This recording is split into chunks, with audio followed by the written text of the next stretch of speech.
Hello, ഇന്ന് നമ്മൾ മാക്രി ഉണ്ടാക്കാൻ പോകും. മാക്രി മീൻസ് അന്തമാക്രി അല്ല, ഇന്ദമാക്രി.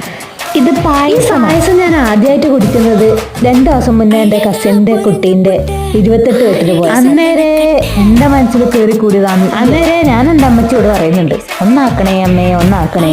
പക്ഷെ എന്നാ എൻ്റെ അമ്മ കഴിഞ്ഞത് ആദ്യം പൊടിച്ച അരി കുറച്ച് വെള്ളവും ചേർത്ത് അടുപ്പത്ത് വെക്കുക. നല്ലോണം ഇളക്കി കൊടുത്ത് കുറുകി വരും. വെള്ളം ചേർത്ത് കൊടുക്കുക. അപ്പൊ രണ്ടും കൂടി നല്ലോണം കുറുകി വരുമ്പോൾ കുറച്ച് തേങ്ങയും കൂടി ഇട്ട് കൊടുക്കുക. That's all. കാണുന്നവർക്ക് എളുപ്പമാണെങ്കിലും ഇത് ഇളക്കിക്കൊണ്ടിരിക്കുന്നവർക്കാണ് പണി. എൻ്റെ അമ്മക്കാണ് പായസം നല്ല ടേസ്റ്റാണ്. പായസമായിട്ടുണ്ട്. അതിന്റെ ചൂടോടെ അമ്മക്ക് കൊണ്ട് കൊടുക്കാൻ പോവുക. ഈ വയസ്സായാലും കൊച്ചു പിള്ളേർ അതേ സ്വഭാവം പറയുന്നില്ലേ, ഏകദേശം ശരി തന്നെയാണത്. കൊണ്ടുപോയ സാധനം എൻ്റെ അമ്മമ്മ പറഞ്ഞു ഇത്രയും വേണ്ട.